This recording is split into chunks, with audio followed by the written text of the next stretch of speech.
زندگی آخر رلا ہی دیتی ہے، پھر چاہے ہم اپنے ماں باپ کے کتنے ہی لاڈلے کیوں نہ ہوں۔ بے شک۔ وسیم بھائی، یہ کوٹ ہے اشفاق احمد صاحب کا میرے سامنے، تو یہیں سے آغاز کرتے ہیں آج کی بات کا کہ ڈو یو تھنک کہ زندگی واقعی اتنی مشکل ہے؟ بالکل، اصل میں دنیا کی سب سے جو غیر یقینی چیز ہے نا وہ زندگی ہے، اور سب سے یقینی چیز موت ہے۔ تو زندگی میں نا وہ ارادے ٹوٹتے ہیں اور آہستہ آہستہ غم آتے ہیں، اور آپ کو پتہ چلتا ہے کہ ٹھہرنا مشکل ہی ہے، لیکن جو اللہ کے ساتھ رجوع کر لیتے ہیں ان کو یہ بات سمجھ لگتی ہے کہ جانا تو ہم نے ہے، لیکن جانے سے پہلے کچھ کام تو کرنے ہیں نا۔ تو وہ جو کام میں مصروف عمل، ابھی ہم بات کر رہے تھے کہ جو اللہ کے کام کر رہا ہے، جو مصروف ہے، تو پھر وہ ان چیزوں کو اپنے اوپر، اس غم کو اپنے اوپر حاوی نہیں ہونے دیتا۔ وہ حضرت واصف رحمۃ اللہ ایک شعر پڑھا کرتے تھے کہ غم بھی گزشتنی ہے، خوشی بھی گزشتنی، کر غم کو اختیار کے گزرے تو غم نہ ہو۔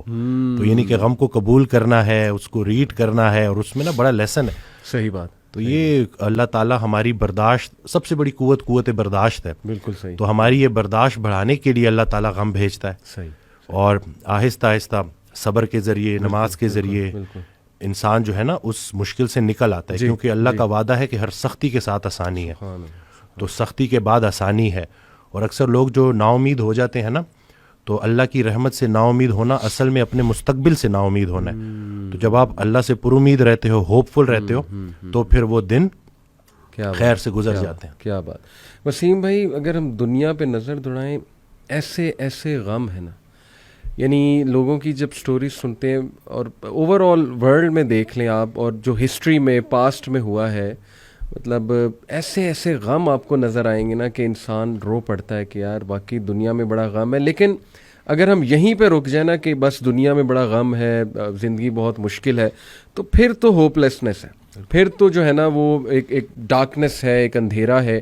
دیٹس وائی آئی سے ٹو پیپل کہ دیکھو جو ایتھیزم ہے وہ یہیں پہ رک جاتا ہے۔ بالکل، وہ کہتے ہیں کہ بس we are all here and we are doomed, اور بس ٹھیک ہے، سفرنگ بھی ہے، کیوس بھی ہے، ڈارکنیس بھی ہے، اب کیا کر سکتے ہیں۔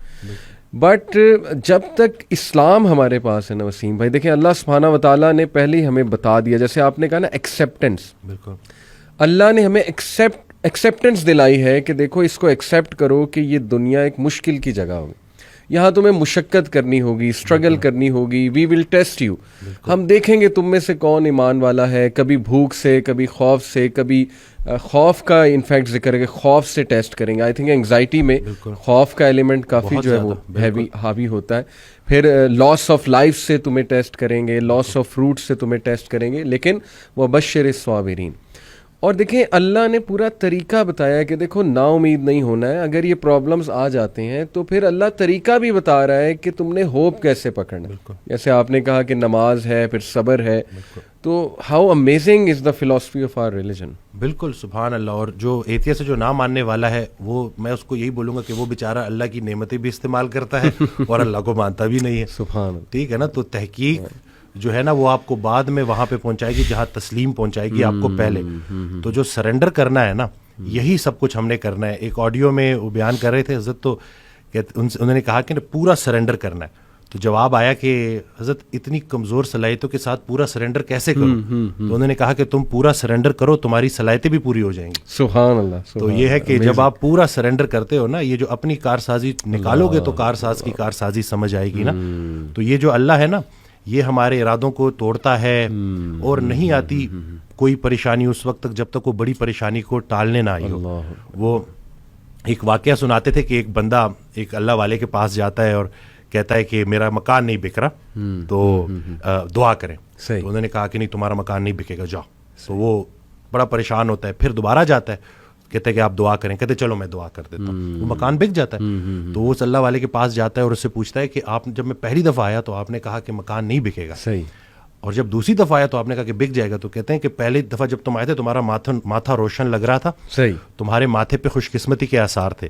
سبحان۔ دوسری دفعہ جب تم آئے تو تمہارے ماتھے سے بدقسمتی کے آثار آ رہے تھے، کیونکہ بڑا بدقسمت ہے وہ انسان جس کی زندگی میں اس کا گھر بک جائے۔ تو جو چیز تم اپنے لیے پسند کر رہے ہو, جس چیز پہ تم جشن منا رہے ہو, وہ اصل میں تمہارے استغفر اللہ کا مقام ہے جس کو تم الحمدللہ کہہ رہے ہو. انسان جو ہے نا وہ جلد باز ہے, وہ کہتا ہے کہ بس میرے اللہ کو اپنے مطابق چلانا چاہتا ہے. صحیح بات. اور اللہ نے ہمارے لیے کتنی خیر رکھی ہوئی ہے, کتنی آسانی رکھی ہوئی ہے, ہمیں خوش کرنے کے لیے اللہ کے پاس اتنا کچھ ہے, لیکن ہم جلد بازی میں اور نا امیدی میں اس سے محروم ہو جاتے ہیں. اور شیطان جو ہے نا وہ ہماری رگوں میں خون کی طرح دوڑتا ہے. صحیح. تو اس کا طریقہ واردات ہے ہی یہ وسوسہ دینا. وسوسہ جو ہے نا وہ ایمان کی نفی ہے, اور یقین جو ہے نا وہ وسوسے کو نفی کرتا ہے. کیا بات. تو ہم نے یقین کو پختہ کرنا ہے. یقین نور ہے, شک اندھیرا ہے.